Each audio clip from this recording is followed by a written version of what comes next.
ইউরোপীয় পার্লামেন্টের নির্বাচনে বড় জয়ের পর ফ্রান্সের পার্লামেন্ট নির্বাচনের প্রথম দফায়ও এগিয়েছিল ডানপন্থীরা, কিন্তু দ্বিতীয় ধাপের ভোটে ফ্রান্সের জনগণ আবারও জানিয়ে দিল কট্টর ডানপন্থীদের রাষ্ট্র ক্ষমতায় দেখতে চায় না তারা।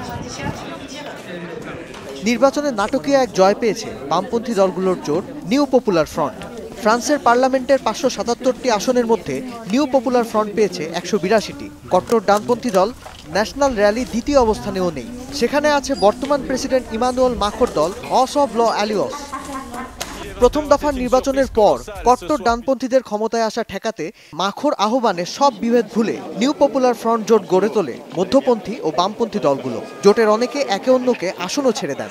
এতে ডানপন্থীরা পিছিয়ে পড়েছে বলে ধারণা করা হচ্ছে।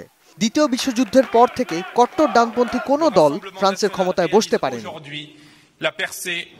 সামগ্রিকভাবে ফ্রান্সের অর্থনীতি সচ্ছল হলেও লাগাম ছাড়া আবাসন ও স্বাস্থ্যসেবা ব্যয়, বিদ্যুৎ ও গ্যাসের দাম বৃদ্ধি, ক্রমবর্ধমান অপরাধ, স্কুলের বরাদ্দ হ্রাস, পেনশন বিতর্ক, শহরের বাইরে বেকারত্ব সহ কিছু সমস্যা সমাধানের প্রতিশ্রুতি পেয়ে প্রথম দফার নির্বাচনে কট্টর ডানপন্থীদের দিকে ঝুঁকেছিল ফ্রান্সের জনগণ। তবে বর্তমান সরকারের পাশ করা পেনশন ও অভিবাসন বিষয়ক সংশোধিত আইন বাতিল, নিত্যপণ্যের দাম বেঁধে দেওয়া এবং বেতন বাড়ানোর প্রতিশ্রুতি দিয়ে প্রতিযোগিতার মাঠে ফেরে বামপন্থীদের জোট নিউ পপুলার ফ্রন্ট। আর এবার দ্বিতীয় দফার ভোটে জিতে ক্ষমতা নিশ্চিত করল দলটি।